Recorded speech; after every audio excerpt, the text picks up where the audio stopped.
Welcome to This Explainer.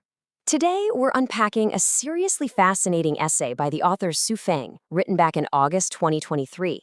We are going to explore the profound and, honestly, totally overlooked consequences of how we communicate every single day. We use words so constantly that it's basically like breathing. It's automatic, just a biological reflex. But what if the simple act of opening our mouths is actually the absolute most powerful thing we do all day? Think about it. The conversations you've already had today, were they intentional or were they just noise? Right out of the gate, Su Feng doesn't hit us with some lofty, holier-than-thou perfection. Instead, he drops his deeply vulnerable confession that grounds us in a universal truth. We have all created suffering by saying the wrong thing. By starting with a genuine apology, a repentance for uttering improper words, he's basically inviting us to look inward before we start pointing fingers. It's his powerful acknowledgement that literally none of us are immune to the slip of the tongue, a hasty judgment, or that poorly timed joke that just ends up hurting someone we care about. It really sets a tone of immense humility for everything we're about to dive into. To really understand this dual path of destruction and creation, we'll be breaking things down into 5 key areas. 1. The power of words. 2. 8 types of toxic speech. 3. 8 types of uplifting speech. 4. The art of delivery. And finally, 5. Choosing your path. Starting right off with Section 1, the power of words. We really need to stop thinking of words as just, invisible sound waves. They are active, tangible forces in the world. The text presents this brilliant, honestly kind of terrifying duality. Just by speaking, you have the profound ability to revive life. Think about it. A single, well-placed sentence can bring light to someone's absolute darkest day. It can turn around a total disaster, uplift the despairing, and ignite passion where there was only apathy. But on the flip side, that exact same biological mechanism has the devastating capability to subtly kill. Careless words can shatter a person's hope, distort the truth, completely blur right and wrong, and instill paralyzing fear. It's an incredible spectrum to reckon with. Every single time you open your mouth, you're making a choice. You have the raw power to completely destroy or beautifully create with every sentence. And the author takes these everyday interactions to a deeply spiritual level. It's not just about, losing a friend or making a dinner party awkward. If you can't master the art of words, you are actively trapping yourself.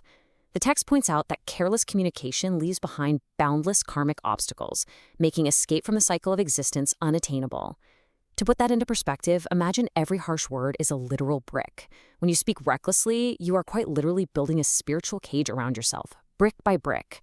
You trap yourself in this recurring pattern of negativity and suffering that becomes nearly impossible to break out of. So yeah, your words actually dictate your spiritual freedom. Moving on to Section 2. 8 types of toxic speech. If we want to avoid building that karmic cage, we need to know exactly what materials to stop using. And what's really interesting here is how these 8 behaviors range from the incredibly mundane to the intensely spiritual. We all slip into complaining about the weather, resenting a coworker, or lightly gossiping behind someone's back. It feels totally harmless in the moment, doesn't it? But Shui Feng puts these everyday habits right alongside cursing others, being physically threatening or deceptive, sowing active discord, and even blaspheming the divine. This reveals a massive truth. All 8 of these stem from the exact same dark root of pessimism. Whether it's a tiny complaint or a major dissection, it's all destructive energy. To live a positive, unobstructed life, we absolutely have to relentlessly cut every single one of these out of our daily vocabulary. Thankfully, there's a constructive antidote. Let's look at Section 3, 8 types of uplifting speech. Instead of tearing each other down, we're urged to wholeheartedly embrace these specific positive vibes. And I just love that this isn't about maintaining some stoic, monk-like silence. Look at this. It includes being humorous, joyful, and relentlessly optimistic. Cultivating good speech actually means making people laugh. It means lifting the spirits of everyone who crosses your path, genuinely praising others, and encouraging a better life. When you communicate with this uplifting toolkit, you become that spring-like warmth. You're actively healing people, creating unity, and honoring the divine just through sheer joy. But knowing what to say is only half the battle. This brings us to Section 4, the art of delivery. The author makes this absolutely brilliant assertion here. Speaking is an art and a form of cultivation. This completely elevates our daily conversations from basic biological reflexes into a deliberate, highly cultivated art form. It's not just about filtering out bad words and picking from a list of good ones. True cultivation requires mastering your entire presence. Think about your tone of voice, your facial expression, your internal attitude before you even utter a sound. You can say a perfectly polite sentence, but if your energy is hostile, like if there's a subtle eye roll or a heavy sigh, you've completely missed the point of the practice. The energy carries the meaning, not just the vocabulary. Let's see how this plays out in real life, like when you're giving someone criticism. If you use the wrong method, a harsh tone, a stern expression, a disdainful attitude, or even slipping into hysterics, there's a fascinating psychological truth that kicks in. Even if your words are 100% accurate, completely truthful, and genuinely meant to help, the listener is going to completely resist. The truth just gets utterly lost in the toxicity of the delivery. But if you flip it and adopt the right method, a gentle tone, a friendly expression, a soft, compassionate attitude, the whole dynamic changes. Because your energy feels safe, even the absolute toughest critiques become easy to accept. It proves for sure that how you speak is just as vital as what you speak. So, where does all of this ultimately lead us? Section 5, Choosing Your Path. This explainer ultimately boils down to a firm, inevitable promise based entirely on your communication. Folks who are unable to speak properly, who let their words just fly carelessly and harshly into the world, are absolutely guaranteeing their own difficulties and setbacks. It's unavoidable. That karmic cage is going to close in.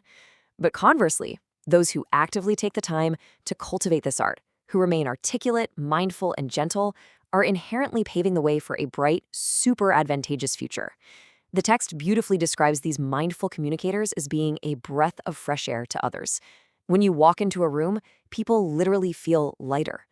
By choosing to master your daily words, you are actively choosing a life of abundance and deep connection. I'm going to leave you to really reflect on this profound, lingering question posed directly by Xu Feng at the very end of his essay. Have you learned to speak well? It's such a simple question, but man, after everything we've just unpacked, it carries incredible weight. Look back at the conversations you had today. Did you bring warmth, or did you subtly kill the mood? Are you building a cage of karmic obstacles, or are you actively paving a bright, beautiful future? It is a practice we get to begin anew every single time we open our mouths. Thank you so much for joining me on this explainer, and I really hope this inspires you to become that much-needed breath of fresh air in your own life.